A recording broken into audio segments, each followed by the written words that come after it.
Si on revient au domaine médical, Vincent Méninger, vous faites parfois un parallélisme avec le cancer, avec les cancers. C'est une analogie que vous avez dans la démarche médicale, dans la démarche thérapeutique. Quand on s'est entretenu, vous m'avez évoqué ça avec beaucoup de force. Vous vous souvenez plus, mais c'est pas grave. Mais moi, ça m'avait marqué parce que je trouve qu'en effet, aujourd'hui, la démarche médicale et scientifique, qui va jusqu'au niveau moléculaire, qui va jusqu'au niveau de la génétique, on retrouve un certain nombre d'échos. Peut-être que vous allez me dire non, maintenant, c'est possible. Oui, non, à deux, c'est peut-être je peux peut-être me libérer là en face à face, mais pas en public.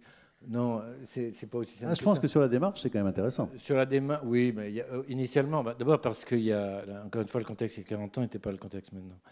Donc je pense que c'est une vue un peu simpliste, mais c'était dans l'organisation, d'une part, des centres de cancer, des choses comme ça. Donc il y avait effectivement ce parallélisme. Dans l'approche polychimiothérapie. Enfin, on peut se poser, mais parce que au fond, le cancer a été ce que sont je crois, et le grand problème des maladies neurodégénératives d'aujourd'hui. La question de la maladie neurodégénérative, elle est, sortant que du contexte, et c'est là, elle est quand même extrêmement préoccupante. Qu'on le veuille ou non, même si on met de côté les maladies. Finalement, ce qui me pose un problème, c'est que dans les maladies chroniques, on met de côté les maladies neurologiques, comme si, parce que. Or, on est dans une véritable épidémie des maladies neurodégénératives, dont la SLA, et il y a un vrai problème qui doit se poser. Donc, c'est face à cette question qu'il me semble que nous devons vraiment étayer notre démarche, notre volonté de prise en charge, et que la question est posée aujourd'hui, et à mon avis, elle est loin d'être simple. D'une part, de l'engagement de la recherche dans ce domaine, mais d'autre part, de l'engagement de l'industrie pharmaceutique. Ça n'a rien à voir, mais je préfère quand même le dire, parce que j'ai une grande préoccupation là-dessus. Il y a, du fait de la crise, entre guillemets, avec tout ce que ça représente, d'ailleurs, de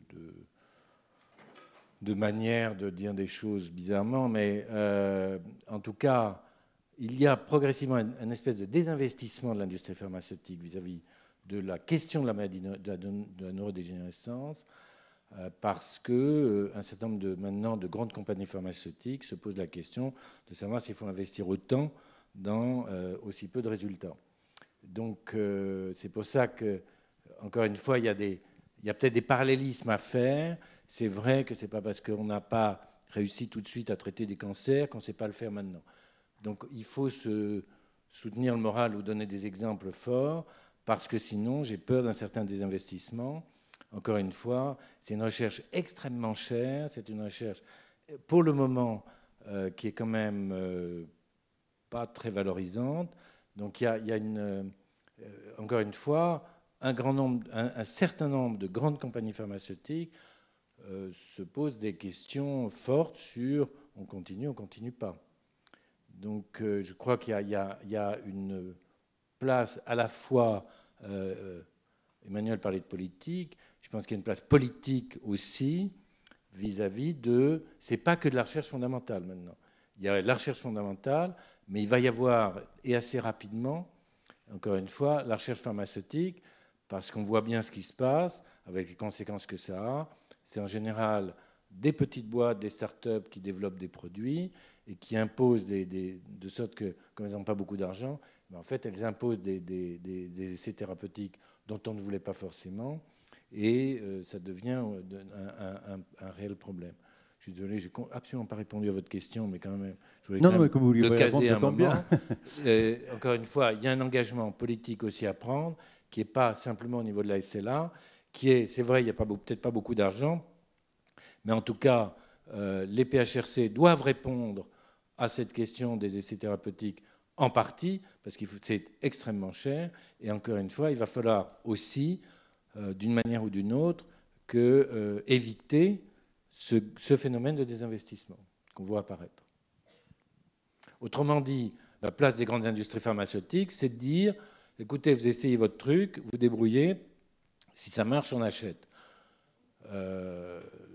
C'est pas toujours très facile. Emmanuel Hirsch, vous partagez ce... Oui, Je pense qu'en matière de maladie, il n'y a pas de petites causes, il n'y a pas des causes supérieures à d'autres. On a vu dans le domaine du sida, dans les années 80, en quoi l'investissement massif, avec des lobbies extrêmement forts, dans le domaine du sida, a permis des avancées très rapides avec les trithérapies et tous les traitements qu'on a depuis 1996, et que ça a bénéficié également à la recherche pour d'autres thématiques, notamment en immunologie, et qui s'approprient finalement cette recherche dans d'autres domaines que le sida. Donc je pense qu'une maladie aussi spécifique, pour autant que ce soit une maladie, et depuis qu'on en discute, maintenant je poserai la question de la définition même de ce qu'est la SLA, je pense que la recherche qui est investie dans ce domaine, un domaine qu'on pourrait considérer comme marginal alors qu'il peut être plus central qu'on ne pense, peut bénéficier également dans d'autres domaines de la recherche médicale. Et c'est ce que j'ai observé en tant que non-spécialiste également dans tout ce qui a été déployé avec le plan Alzheimer en termes de recherche, que ce soit en recherche scientifique, j'allais dire dure, mais également en épidémiologie, dans tous ces domaines, en recherche également en sciences humaines et sociales, c'est que ces recherches, j'allais dire, irradient un certain nombre d'autres champs. Et là, on a quand même une maladie assez paradigmatique. C'est une maladie neurologique dégénérative. Alors moi, je ne suis pas un spécialiste de ces maladies, mais on voit quelles en sont les conséquences au quotidien. Et je trouve que les réponses, et je disais maladroitement dans ma deuxième réponse, qui ont été apportées par l'association en termes d'invention d'un certain nombre de réponses adaptées à des personnes et en tenant compte de leur spécificité, de leur singularité, mais également, et ça rentre tout à fait dans la modernité de la loi du 4 mars 2002, en associant les personnes, c'est-à-dire en faisant des personnes partie prenante.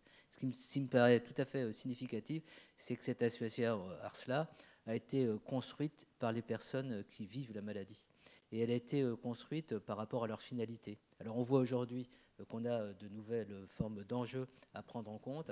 Et un élément qui me semble tout à fait intéressant au niveau de notre réflexion, alors qui n'est pas que philosophique ou éthique, mais qui est une réflexion politique, si on nous parle tellement de personnes autonomes ou en perte d'autonomie, en quoi l'expertise développée par l'ARSLA, quand on voit que l'autonomie de la personne s'étiole à travers les années et que des réponses peuvent être adaptées, et je trouve qu'il y a un champ, par exemple, tout à fait intéressant, les nouvelles technologies. Je vois par exemple tout ce qui est synthèse vocale, donc tout ce qui peut être soutien à la personne dans ses compétences, dans ses capacités d'action et d'être autonome.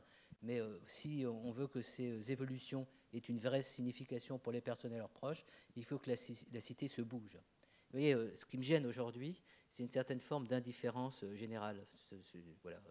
On a des solidarités associatives qui sont concentriques, mais la société, d'un point de vue politique, n'apporte pas les réponses en termes de mobilisation et de citoyenneté que les personnes malades et leurs proches attendent. Ils n'attendent pas que les traitements, ils n'attendent pas que la recherche, même si c'est fondamental pour eux et c'est leur préoccupation de chaque instant, mais ils attendent à exister socialement. Et ce qui me semble le plus spécifique de toutes ces maladies neurologiques dégénératives, c'est comment elles désocialisent la personne, alors que plus que d'autres, elles auraient besoin d'avoir le sentiment d'exister et d'importer. Et c'est vrai que quand on fait des choix thématiques dans les grands organismes pour financer tel type de recherche plutôt que tel autre, telle thématique plutôt que telle autre, on ne se rend pas compte que pour les gens qui vivent au quotidien la maladie, c'est aussi une certaine manière d'avoir le sentiment d'être discriminé, d'être dans une forme d'injustice, que de ne pas relever du droit commun, c'est-à-dire quand on a une maladie de cette nature, pourquoi effectivement n'investissons pas davantage Puis un dernier point du dernier point, je dis un petit peu spontanément les choses, j'aurais pu plus les construire et on aurait plus de temps, on aurait pu les évoluer, les développer. Moi, je rends un hommage profond aux équipes qui aujourd'hui dans ce domaine recherchent, parce que encore une fois, la valorisation en termes de publication, la valorisation même dans les communautés scientifiques n'est pas telle que ça donne vraiment envie de chercher dans le domaine de la SLA.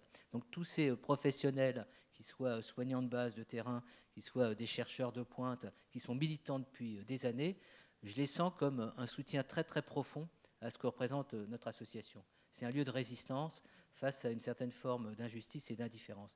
Et si j'étais président d'une autre association, je le dirais aussi, parce que d'autres associations vivent également la même expérience. D'où le plaisir de se retrouver au ministère de la Santé pour cette journée.